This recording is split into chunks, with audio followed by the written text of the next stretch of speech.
pangalan? Kasi kami, wala kaming issue about sa name. Kaya sa inyo kasi, nakita ko dito sa ano ba talaga yung tinuturo ng Biblia. Ay talagang nandito sa salita ng Jehovah. So gusto namin marinig ngayong hapon. Yaman kayo naririto na. Friendly, sharing. Ano ang stand nyo? Bakit Jehovah? Saan nyo ito nakuha? Sino nag-imbento? Bakit ito ang isa sa pinaglidinan nyo na isa sa mga palatandaan sa tunay na bayan ng Diyos? Diba? So, nasa inyo yun. Paano nyo i-explain sa amin? Pero para sa'yo may pangalan talaga yung Diyos. Oo. Pero bago nyo kami tanungin, gusto naming marinig yung inyong stand about doon sa Jehovah. Kasi wala kaming problema doon sa name. No, wala kaming problema doon. Kami, ganun din. Pangalan Jehovah, ano kasi yun? Translation lang, English na translation. So sa English translation yung Jehovah. Hindi nyo ba, ano bang gusto nyo i-explain nyo sa amin? Kung bakit Jehovah, anong gusto nyo mangyari? Sige, hintay. Sige, explain nyo muna, i-present nyo muna yung Jehovah. Yung Jehovah kasi, English, ano lang siya, translation. Totoo, hindi natin alam kung anong eksakto na pangalan ng Diyos. Agree kayo doon? Sige, tuloy lang. Para Anong ginagawa mo? Wala, sige, makikinig ako. Sorry, pero hindi kasi yan yung yung paraan ng conversation namin. Sige, tuloy lang. Hindi ka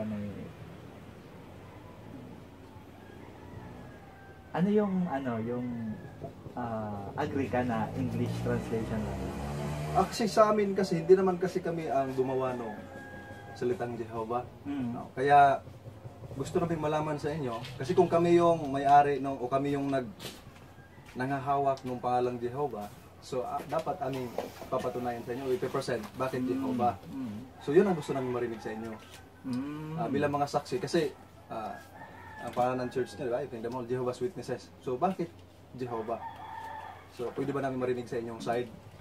Bakit Jehovah? Mamaya siguro, magtatanong kami, tapos tatanungin nyo rin kami anong stand namin doon. Yung Jehovah, English translation lang, tapos hindi namin yung ginawa. Nakuha yun dun sa iba-ibang translator, mga scholar, marahil. Pero ang first na nagsulat nun, ang Bible, Greek, Latin, yun lang, di naunawaan ng mga tao, na yung maraming tao. Nung 1530s, may isang translator, si William Tyndale. Tina-translate niya yung Bible sa English, from Latin to English. So, pwede nang maintindihan ng mga English-speaking people. Pagdating dun sa word na yung Tetragrammaton, yung YHWH, translate niya sa English na ganyan na, malapit na sa Jehovah. So, dun yung kinuha. Yun yung stand niya. Pwede kayo magtanong doon sa amin. Sabi niyo si William Tyndale yung nag-translate from Latin to English. Nung isinali ni William Tyndale yung Jehovah from Latin, ano yung Latin na Jehovah? Hindi natin alam ang eksakto. Jehovah? Kasi parang ganyan ang sound. Kasi sabi niyo, isinali ni William Tyndale yung Jehovah from Latin to English. So nung sa Latin pa siya, ano yung paano siya ipopronounce? Hindi natin alam, hindi tayo Latin. Okay. Pero may mga manuscript na ang itsura ng ng pagkasulat sa Hebrew, sa Greek, sa Latin. Ito yung Latin. Hindi. Si William Tyndale na to, na copy.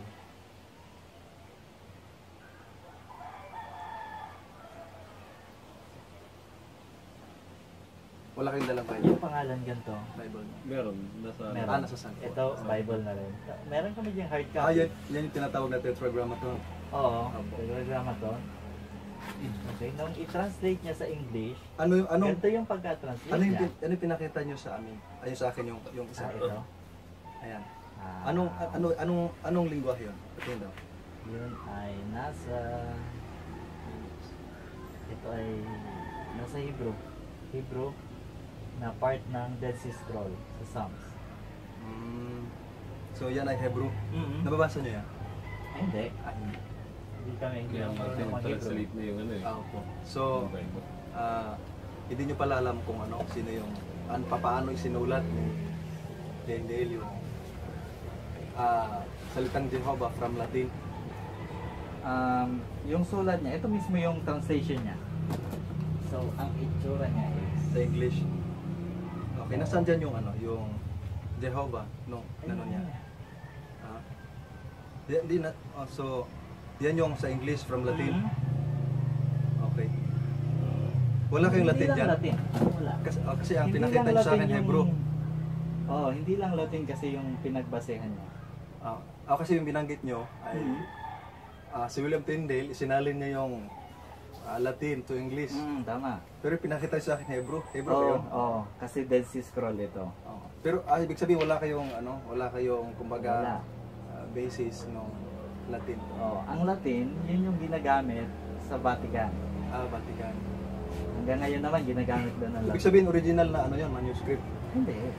Ito ang original, yung Dead Sea Scroll ang original. Sino nagsalin ng Dead Sea Scroll to Latin? Yun lang. Hindi. So, ibig nyo sabihin, ang original manuscript ay Greek. Yung sabi nyo kanina, yung Bible ay Greek. Oh, Hebrew and Greek. Okay. So, saan isinulat yung Greek? Sa Hebrew or Greek? Yung New Testament. Nasa Hebrew. Sa Hebrew yung New Testament. Yung Old Testament, Nasa Greek na. ganon. Yung iba Greek, yung iba doon, Hebrew, Aramaico yung iba. Ganon. Pero yung Old Testament, in original form, nung iti sinulat ng mga propeta at mga kwan. Hebrew sila. Sa Hebrew. Hebrew. So, Hebrew sinulat, hindi sa Greek. Hindi, wala pa ng Greek. Nagsimula yung Greek nung panahon pa ni Alexander the Great. Okay. So sa New Testament, yun yung Greek na pagkasulat. Yung mga tulad. Okay. Paano isinulat yung salitang Jehovah sa Hebrew Scripture, sa Old Testament? Ito na, yung tetragrama ko. Yan yun. Nasa 4 letters lang siya. 4 characters. 4 letters. Paano nyo babasahin yung Paano basahin yung 4 letters na tinatawag na tetragrammaton? Hebrew siya, hindi natin alam. Hindi nyo alam. Oo. Kumbaga hindi itinuro sa inyo. Hindi. Okay. So, sa New Testament, meron bang salin sa inyong Bible na Jehovah sa New Testament? Meron. Mayroon. So, paano isinalin yun from ginawa niyong Jehovah sa English sa New Testament Greek? Ano ang form ng di ba, naging Jehovah siya sa New Testament English. So, nung nasa Greek pa siya, anong form ng words sinulat yung Jehovah? Hindi ko lang alam. Hindi ko... Marahil ganito din. Wala akong picture. Kaya hindi ko nakita. Okay. So, maganda kasi yung interesting kasi yung yung pangalan. Meron pong mga scholars na nagta-translate nung YHWH kung sa Hebrew ay Yud Hiwaw na tetragrammaton kung tawagin na Yahweh. Opo. Dinadagdagan ng vowels. Opo. Sa gitna. Maging sa mga Tagalog Bible, mayroon papakita ng Bible sa inyo, na isinulat nila yung salitang Yahweh na YHWH, pagdating sa Tagalog, Yahweh pa rin. Like for example, ay itong Bible na ito. Saan ba yun? Mga sample lang, kasi sa inyo kasi more on Jehovah, no? Panginoon na Jehovah, di ba? O Diyos na Jehovah. Itong magandang balita Biblia, ito yung ginagamit ng mga born again. Pag ginagamit nila salitang Panginoon, Yahweh ang ikinapit. So, sabi nyo ay nilagyan ng vowel, yung tetragrammaton na YHWH. Sa palagay nyo, alin kaya ang tamang pwede maging salin ng YHWH? Yung Yahweh or yung Jehovah? Hindi natin din yan alam. Kasi sa inyo kasing sa inyong mga aklat ay tinuturo. Ano ang pangalan ng Diyos? Jehovah. So yun kaagad.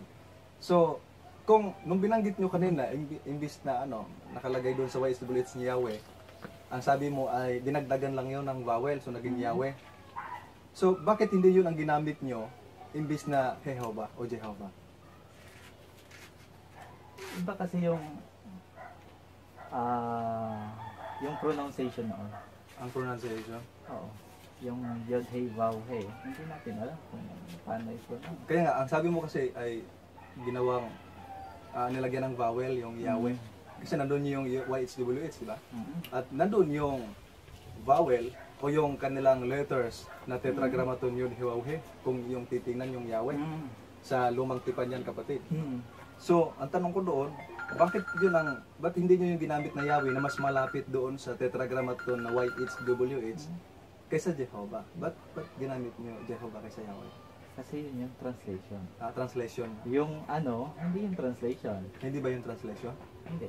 Kasi ginagamit din ng mga Tagalog yan, Ito yung magandang balita Biblia, Yahweh yung paggagamit. Sabi ng Yahweh na Diyos, ganyan. Kasi tinanong ko itong si kapatid na Giovanni sa plaza. Sabi niya, ang Yahweh daw at ang Jehovah, parehong tama. So, I'm just wondering, bakit parehong tama? Mayroon bang... Kasi kung magbabase tayo doon sa binanggit niyong tetragrammatong Yod, He, Vav, He, mayroong mas malapit yung YHWH na Yahweh. Mas malapit. So, bakit hindi niyo ginamit yung Yahweh kaysa Jehovah? Instead of Jehovah. Yung mga pangalan kasi, hindi naman talaga, hindi naman mahalaga na malapit. Gano'n? Yan talaga. So, tama siya. Ano ba yun? Yahweh? Tama. Yahweh. Jehovah? Tama. Wala kaming problema doon. Wala kayong problema. So, kung wala kayong problema doon, sa inyong Bible kasi, meron akong Bible ng New World Translation, o Bible ninyo. Dito, maliwanag na nakalagay. Ito sa inyo to, di ba? Opo. Dito, kung papansinin natin, imbis na Yahweh, nakalagay Jehovah. Like for example, in Genesis chapter 2. Tingnan natin. Kasi kung parehong tama, bakit Jehovah lang inyong nilagay sa New World Translation? Ba't hindi kasama yung Yahweh? O pwedeng iprobaligtad, like for example dito. Pwede naman. Ito ang kasaysayan ng langit at ng lupa noong panahon na lalangin ang mga ito. Noong araw na gawin ng Diyos na Jehovah ang lupa at langit. So, siguro naging curious lang kami dahil sabi niyo, pareho naman tama yung Yahweh at Jehovah. Which is in your Bible, you cannot find even one word. Kasi yun yung Yahweh. ginagamit namin. Yun nga, kung sabihin niyo pareho tama at pag nangangaral kayo ay talagang itinuturo niyo pangalan ng Diyos Jehovah, ba't hindi niyo binabanggit yung Yahweh? O ba't hindi niyo itinuturo? Na ito isa din... Tinuturo namin. Ha? Ang totoo, tinuturo namin na Mayroon din akong Ginagamit aklat ninyo na ano ba talaga tinuturo ng Biblia. Wala akong nabasang Yahweh, kundi Jehovah kung tinuturo ninyo. Diba? Ito. Yun lang yung para maging uniform, para hindi maging magulo. Ganito yan. Tinuturo natin na si Peter saka si Pedro, isa lang. Ano kaya yung mas malapit sa tunay niyang pangalan? Peter o Pedro? Kasi unang-una, titingnan natin, yung Jehovah kasi ay mayroon talagang nag-invento niyan. At ang sabi ninyo si Tyndale. Maliban kay Tyndale, wala bang ibang niya? Meron. Alam ko meron pa ibang scholars Opo. Pero yung unang nag-translate ng Jehovah from Yod, He, Vav, He ay si na Tyndale. English talaga na kilala. Si Tyndale. Hindi ba si Tyndale ang gumawa ng Latin na Bible? Pwedeng may translation siya noon. Yung Latin Vulgate, yung first Bible na Latin Vulgate, hindi ba si Tyndale ang gumawa? May translation siya noon. Mayroon siya. So, pero hindi nyo sure kung siya ba ang first na nag-translate ng word na Jehovah from Yod, He, Vav, He or YHWH sa tetragrammaton? Hindi ako sure. Ang alam ko meron pang ibang scholar na gumagamit nun Ganun. Alam ko hindi lang siya isa. Meron pa. Hindi ko lang dala yung reference pero may nabasa ako na meron pa ibang scholars na gumagamit. Opo. Tapos Dito rin yun ang kinikilala nila. Opo, salamat. Dito sa inyong aklat na ano ba talaga yung tinuturo ng Biblia, merong sinabi dito na about kay Jesus Christ na nakalagay na ipinakilala ng Panginoong Jesus ang pangalan ng Ama. Tama. Opo. nung pinakilala ng Ama, ng Panginoong Hesus ang pangalan ng Ama, ano yung kanyang ipinakilala? Yahweh o Jehovah o Jehovah? Ulitin ko, hindi natin alam yung eksaktong wordings noon. Ay, wala sa Biblia yun. Oo, Palagay niyo. wala Kasi namang- nung sabi kasi ni Kristo, ayon sa inyong nakalagay sa libro, ay ipinakilala ng Panginoong Hesus ang pangalan ng Ama. Oo. Kaya lang hindi binanggit dito kung anong pangalan. So, kung siguro kayo tatanungin ay Jehovah, ay gusto ko lang i-confirm sa inyo kung Jehovah ba. Kasi nung sinalita ni Kristo ito ay sa Hebrew at nung isinulat ng mga apostol sa Greek. Kaya sabi nyo kanina, yung New Testament ay it was written in a Greek scripture on a Greek language. So ngayon ay gusto namin malaman sa inyo kung alin doon ang ipinakilala. Kasi binanggit sa inyong turo. I don't know kung alam niyo, pero dito sa inyong aklat, binabasa ko kasi nung maganda ito. Kasi nandun yung ano. Kaya lang, wala namang exact na, kumbaga, exact na information na makapagbibigay sa mga mambabasa kung alin ang ipinakilala ng Panginoong Hesus. So sa inyong palagay, kapatid? Sa palagay namin, hindi namin alam ang eksaktong pronunciation ng Greek at Hebrew noon. Pero ang mahalaga, isa lang na persona tinutukoy niya. Isa Yung lang. Diyos. Yung Diyos. Ibig sabihin, hindi kayo sure doon. Hindi, kasi nagkakaiba-iba nga tayo ng lingwahe. Opo. Iba-ibang pronunciation. Opo, Tulad pero ng yung example ko kanina, si Pedro, si Peter. Kasi yung si Peter tsaka si Malilito ba sila? Sino yun? unang-una si Pedro at si Peter madali mong maunawaan dahil yung salitang Peter sa English, yung salitang Pedro sa Tagalog. Okay, ganun din Tama doon. ba? Kaya lang doon sa Pangalan Greek, ng Diyos. doon sa Greek at Hebrew, madali naman nating malaman kung mayroon tayong Bible na Hebrew at Greek. Pero marunong ba tayo maghanap? Marunong ba tayo magbasa ng Hebrew? Meron po akong Greek dito kung mamarapatin ninyo. O sige. Nung isulat yung salitang kuan kasi, yung salitang YHWH sa Hebrew, ay makita natin. Ay, actually, nandun yun sa inyong ano. Meron ako dito. Maganda siguro ay ipakita ko sa inyo para makita natin. Kasi sa pronunciation lang tayo nagkakaiba. Actually, hindi tayo nagkakaiba sa pronunciation dahil kung titingnan natin, iisa lang naman yung Bible sa Hebrew, yung lumang tipan. At binanggit nyo lang kanina yung sinulat din yung lumang tipan na Greek. Ang tawag noon ay Septuagint. Yung during the time of Hellenization, sa panahon ni Alexander the Great. Nung Hellenization na yon, yung panahon na kumalat yung Greek languages. Papakita natin na sa Hebrew ay, sabi nyo kasi ay marunong ba tayo? Marunong kami ng konti. Konti lang naman. Halimbawa ay dito sa Psalms F3:18. Di ko alam kung mabasa nyo itong Hebrew na ito, pero nababasa namin. Ituturo ko lang dito kung nasaan yung salitang Yud-Hi-Waw-Hi. Ito po yun. Okay, tama. Tama, no? Opo. Ngayon, marami sa mga scholars na nag-aaral nito na nakita nila mas tamaan niya yung Yahweh kaysa Jehovah. No? Kasi yung Yahweh ay mas malapit doon sa tetragrammaton na Yud-Hi-Waw-Hi ayon sa kanilang mga pag-aaral. And those scholars are from different denominations and religions. So, ano ang masasabi nyo doon na ang sabi nila mas malapit yung Yahweh kaysa Jehovah? Ano masasabi nyo? Hindi natin kailangan ng mas malapit. Opo, kasi kung totoo, halimbawa, alin ba yung, kasi kung pag-usapan natin katotohanan, alin mas malapit sa katotohanan? Ang pronunciation kasi hindi mahalaga. Halimbawa, ito naman, isa pa. Si Santiago ba at si James ay isa? Pareho, kaya nga, kung ang layo-layo ng pangalan, James, Santiago. Wala tayong problema doon kasi English Tagalog yun. We can easily understand those Ganon things. din yung English at Hebrew. Madali mo yung magkaibang lingwahe. Tama yon. Kaya lang, yung kasing Hebrew, hindi natin basta-basta maunawaan gaya ng sinabi ninyo. Kung hindi ako nag-aral ng English, hindi ko rin maunawaan ng English. Pero yung binanggit yung example na na Hebrew English na taga Pedro tsaka si Peter, tsaka Santiago tsaka James, madali natin maunawaan yon. Bakit? Unang-una, hindi naman yung Hebrew. O gaya ng binanggit mo kanina, yung Hebrew hindi maunawaan. So, dito meron tayong Hebrew, ang pagkasulat, nung nilagyan nila ng vowel, ang pagkasulat, Yahweh.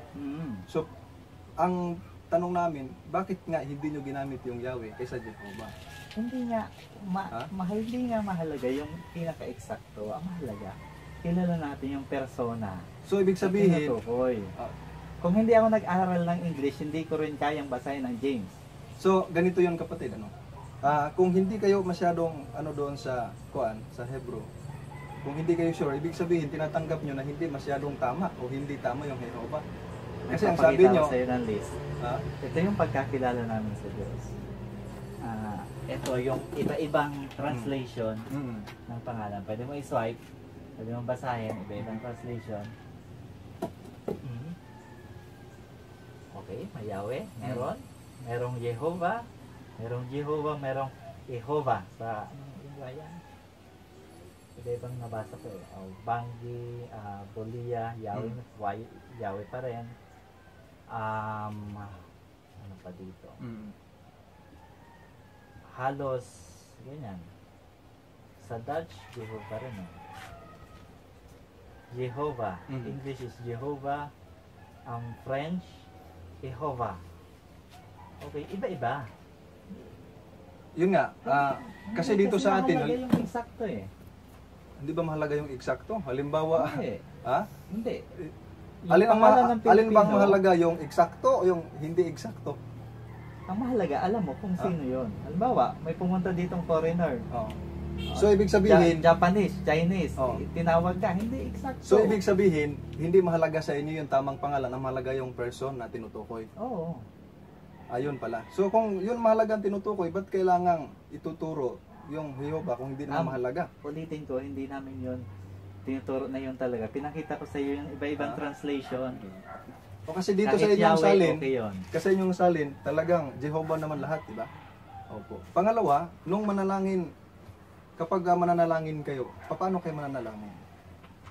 Ginagamit nyo rin ba yung salitang Jehovah? Kung yun ang nasa lingwahe namin. Nung tinuro ni Kristo na Matthew 6:9, manalangin kayo, paano kayo manalangin? Di sasabihin pa rin yung pangalan. Ang pangalan ng Jehovah. Di ba sabi ni Kristo, manalangin kayo at hingin niyo ito sa aking pangalan? Oo. So pag tinatawag niyo yung Ama, paano yung tinatawag kay Jehovah? Tama. Hindi yung sinunod niyo yung sinabi ni Kristo, manalangin kayo, Ama namin. Hindi yun. O pwede, bilang pag-alang. Yun nga. Kumbaga, kung kinikilala ninyo na yung Jehovah o Yahweh ay Ama, ang tawag niyo sa kanya Jehovah lang. Hindi. Jehovah. Amang Jehovah, Diyos na Jehovah. Any title, may binanggit doon sa Jesus, Amang Jehovah, di Amang Jehovah. May binanggit ba sa Jesus na Amang Jehovah? Nung siya manalangin? Sabi ni Jesus, huwag manalangin ng word by word na minimorya.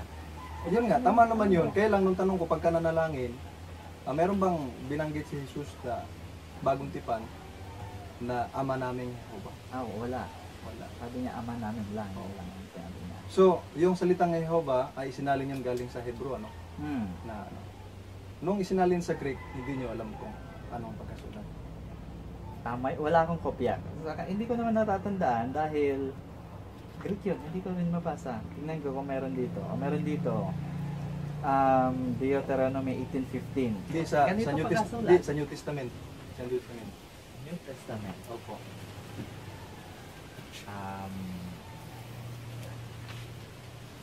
Walang copy. Wala kayong copy. So, paano pag tinatanong kayo ng mga inaaralan nyo, ano po ang salin ng Jehovah sa Greek New Testament? So, paano nyo sasagutin? Para kasi sa akin, hindi talaga mahalaga yung eksaktong word.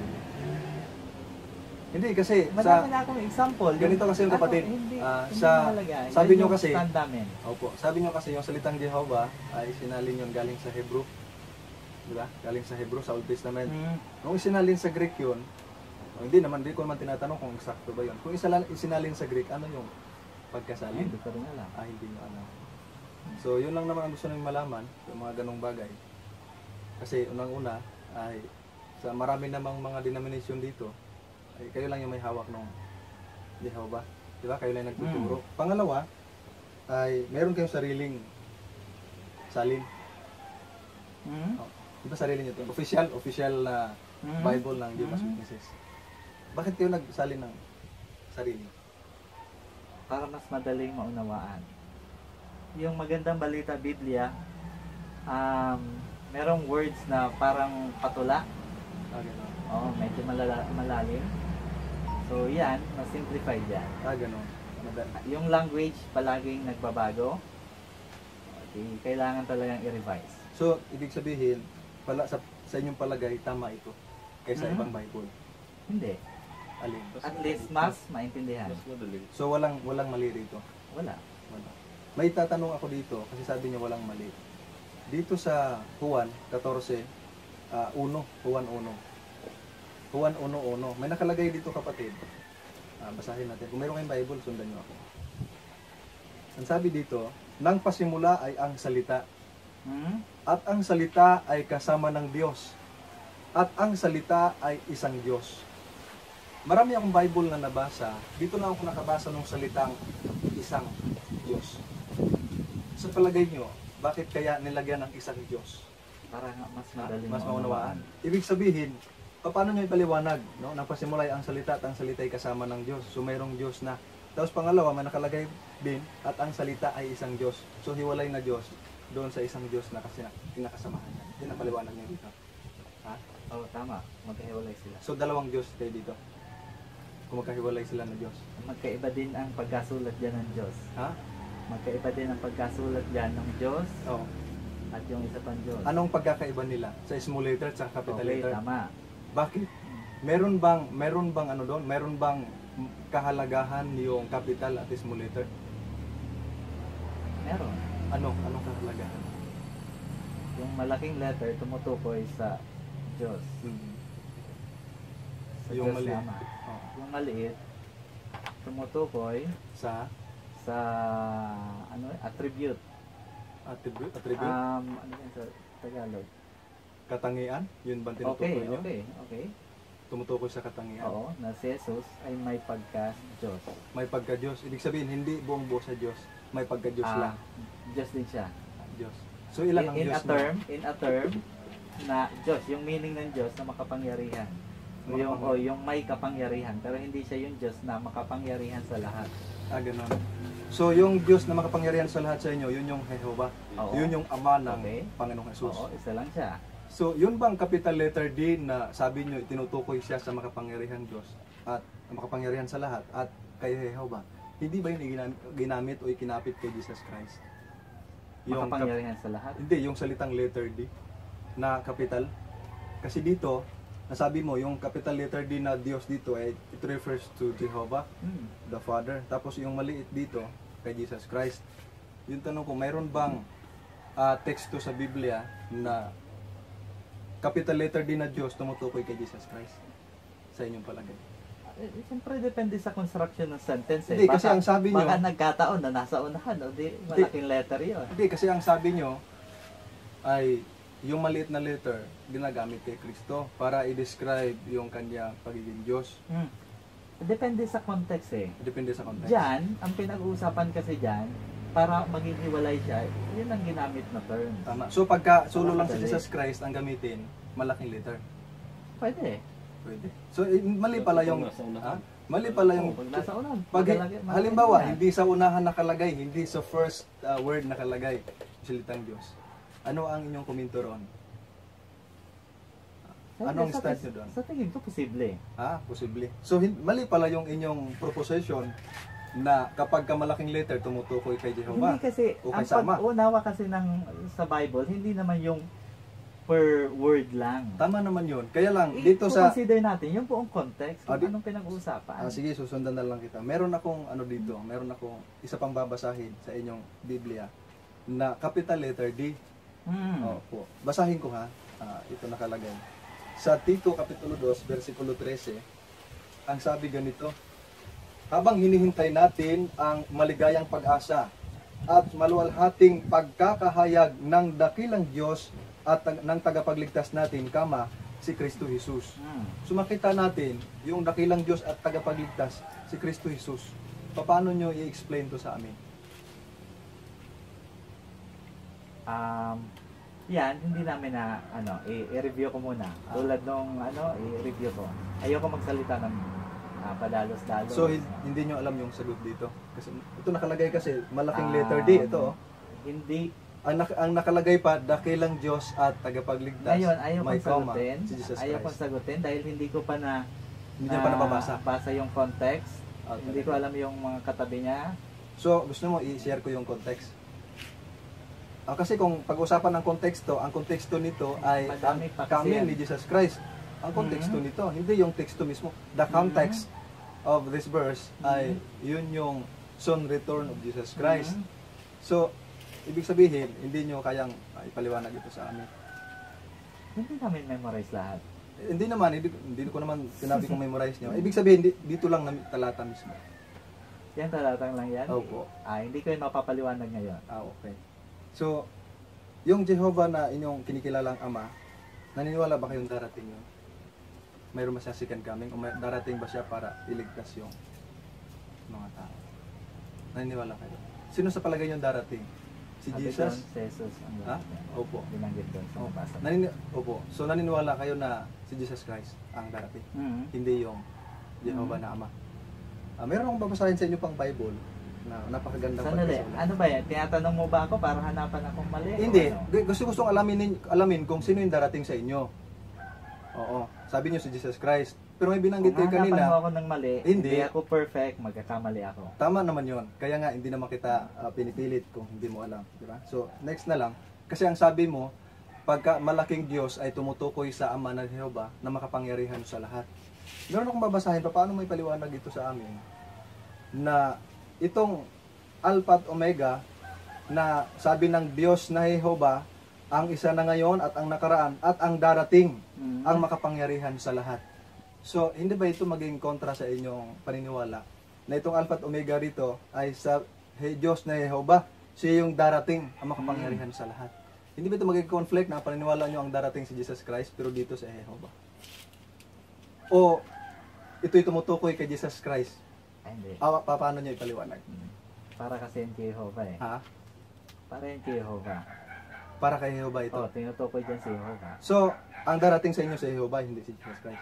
Yung salitang pagdating, Na siyang darating. Di ba? Okay. Ala nga naman biglang lilipat yung isang Oo. teksto na magiging Kristo. Okay. Paano nyo iano to?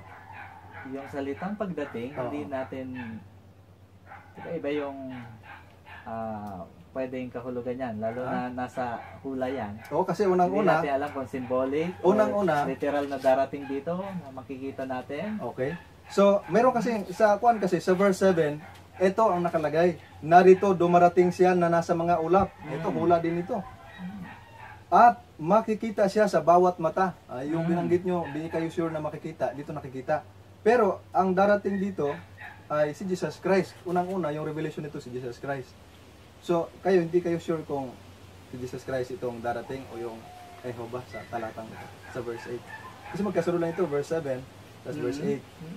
Oo. Ano yan? Nasaan yan? Revelation. Asang bahagi? Sa una? Verse 8. 1 verse 8. Oo. Tapos yung 7, alam natin yung darating si Kristo. Sa sunod, pag-usapan natin yan. Talaga. Sige, maganda. Kasi kami, gusto lang namin malaman yung mga bagay-bagay. Kasi sabi ng darating, si Jesus Christ lang sa second coming. So, sinishare lang namin para magkaroon kayo ng ideya rin sa amin. Sa inyo kasi, parang hindi kayo sure sa mga talata, ano? Sure ako kung na-review ko. Opo. Pero sa inyong paniniwala, ang darating talaga si Kristo. Si Jesus Christ. Yung kasi salitang pagdating, pwedeng literal na darating sa location o may iba pang kahulugan na symbolic. Kasi magkasunod sila mismo ng darating sa second coming ni Jesus Christ. Magkasunod mismo ng talata. I-review namin kung anong kahulugan nun dahil hindi ko memorize lahat. Okay. So, yun, susunod ito sa sagutin nyo. Parang gano'n. Okay. Ikaw, baka meron kang gustong sabihin, kapatid na Giovanni? So, maganda naman na gano'n. Kasi sa amin, ang sure na sa amin na darating si Jesus Christ. At marami tayong mga proof diyan sa Bible na talagang darating si Kristo. Kami din. At pagka may binabanggit ditong darating, kasi pagka Jehovah, ay sa amin kasi naniniwala kami, Ano yung binasa mo kanina? Apokalipsis 1:8. Yun lang, wala kang binasang iba. Yung Tito 2:13, si Kristo din yung darating. Sandali, inote ko. Sige po, maganda yan para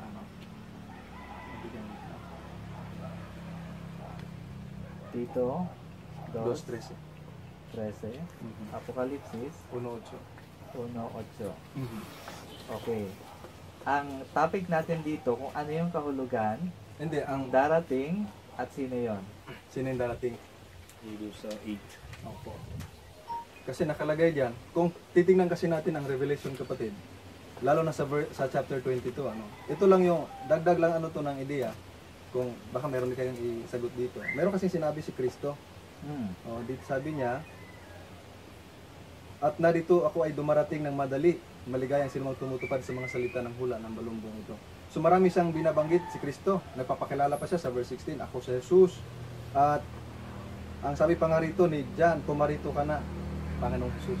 So, para sa amin, sa Revelation, yung darating, is Jesus Christ talaga. Kahit hindi sa Revelation, maging sa 1 Thessalonians, sa Titus, sa Corinthians, sa Matthew, si Jesus Christ. Tama. At kami, naniniwala rin Saka kami. binanggit din doon na yung anak ng tao ang darating. Tama yun. Jesus. Si Jesus yun. Kasi naniniwala kami na si Jesus Christ, before He incarnated as human being, ay umiiral na siya na Diyos. At sa amin, wala kaming issue doon sa malaki o maliit na letra. No? Kasi depende yan sa nagsali ng Biblia. Pero kung babalikan natin yung Greek na Bible sa New Testament, ay makita natin yung salitang Jehovah doon ay Kyrios. Opo, Kyrios na nakalagay sa Revelation chapter 1 verse 8 na tumutukoy din naman yung Kyrios na yon si Jesus Christ ayon sa 1 Corinthians 8:6. Yun ang aming paniniwala. At yun ay mayroong proof, no, na mayroon tayong Panginoon si Jesus Kristo na Kyrios din. So kung mabigyan nyo rin ng sagot yon na yung Kyrios na yon dito sa Revelation ay hindi yan si Jesus Christ, pwede natin pag-usapan. Kasi sa amin, we believe na yung Kyrios doon na Lord na sinalin yung Jehovah na mas lumayo, no, doon sa Kyrios na English, na Greek na isinalin sa English, ay pwede nyo ring paliwanag sa amin. Pero sinishare lang namin.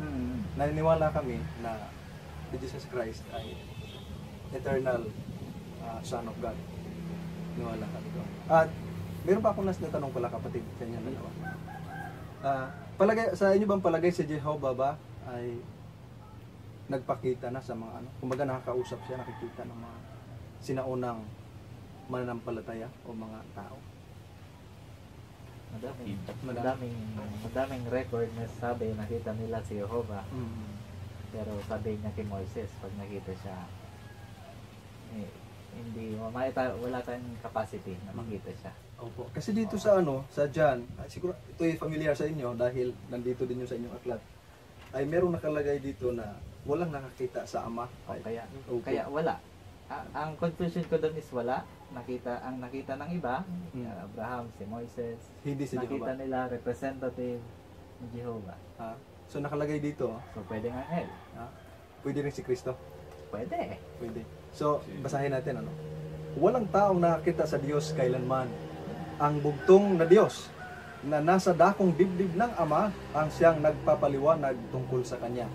So dito makita natin yung bugtong na Diyos. Yung kasi salitang bugtong sa English bigatin. Bugtong na Diyos. Maganda nga yung pagkalagay dito bugtong na Diyos.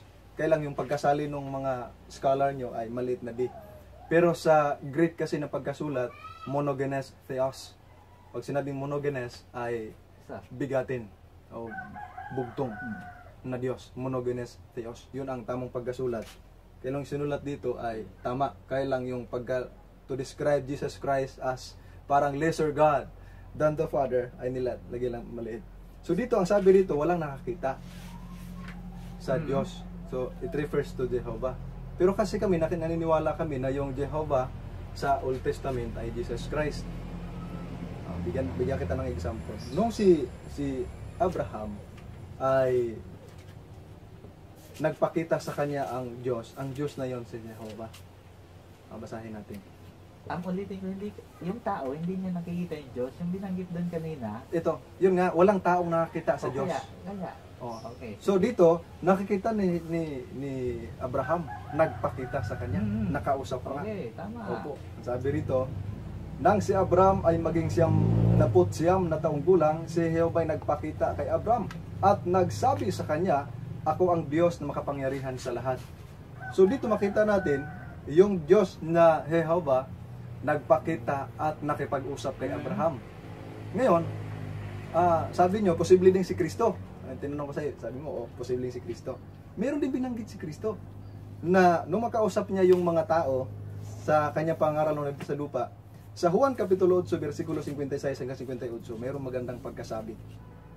Ang sabi ay ganito, si Abraham na inyong ama ay nagsaya ng labis sa pag-asang makita ang aking araw. At nakita niya iyon at nagsaya. Sa gayon ay sinabi sa kanya ng mga Hudyo, wala ka pang 50 taong gulang at gayon may nakita mo na si Abraham. Sinagot sila ni Jesus na sinabi, katotohanan sinasabi ko sa inyo, bago pa umiral si Abraham, ako ay umiral na. So, dito makita natin ay posibleng yung Jehovah na nakausap ni Abraham, Jesus Christ. Kasi ang sabi niya, before Abraham was I am. Di ba? Tutol ba kayo ron? O sang-ayon kayo ron? Ha? Before, sabi niya, before Abraham was I am. No? Bago pa niya. Tama yun lahat. So, ibig sabihin, naniniwala kayo na yung Jehovah na nakita ni Abraham si Jesus Christ. Yung kasing mga nagpapakita sa tao, ulitin natin, hindi pwedeng makita ng tao si Jehovah, yung Diyos. Walang capability yung tao. Sabi kay Moises, mamamatay siya. So, kapag sinabi ba lahat ng tao? So bakit buhay si Abraham nung time na ayun nga ang nakita tanong. niya? Ayun nga ang tanong. Diba? Conflict At nagpakilala ba yung pa. Hindi conflict. Hindi kasi conflict. sa aming paniniwala, yung Jehovah na yun, si Jesus Christ, merong Diyos na hindi nakikita, merong Diyos na nagpapakita sa amin. Sino yung hindi nakikita? Yun yung Ama. Isaiah 64 verse 8. At mayroon ding Diyos na nakikita. Yun yung si Jesus Christ. Ilan na? Ha? Ilan na yung Diyos? Yung Diyos, isa. Pero dalawang persona ang tinutukoy ko. Paano yun naging posible? Ha? Posible yon. Dahil sa Diyos, walang imposible. Yan ang imposible. Ha? Di ba sa Diyos, walang imposible? Imposible ba yung Diyos hindi, ninyo? hindi. Ibig sabihin yung nagpakita. Sa ano kasi, madaming mga madaming record na nakita yung nakita si Jehovah. Halimbawa Pero na lang. Dagdagan pa natin. Kasi natin pwedeng sabihin na literal yun. Lagi. Nakausap pa nga eh. Diba? Okay, nakausap pa. Nung panahon din ni Moises, nakausap niya. Hindi. Ibig sabihin, hindi laging hindi si Jehovah. Hindi siya nakikita. So, pwedeng representative niya. So mali yung pagkasabi ni ako si Jehovah. Mali yung pagkasabi ng Diyos. Kasi hindi na pwedeng makita eh. Ha? Meron siyang representative. Yung mga anghel, representative niya. Ang kahulugan nga ng salitang anghel, messenger. Tama yan. So, Angelos, I agree. Okay, tama. So mali pala to. Kasi kung anghel ito na nakausap niya, na representative ng Diyos, dapat sabihin niya, ako yung anghel na isinugo ni Jehovah. Ang pagkasabi, ako si Jehovah, Diyos na makapangyarihan sa lahat, nakausap ni Abraham. Pero hindi ganun ang style. Ha? Hindi ganun makipag-usap ang Diyos eh. Tama yun, hindi natin alam kung paano siya nakipag-usap. Pero ayon sa inyong pagkasali ng Bible, yun ang nakasulat. Tututulan nyo ba ito? Ulitin natin. Hindi.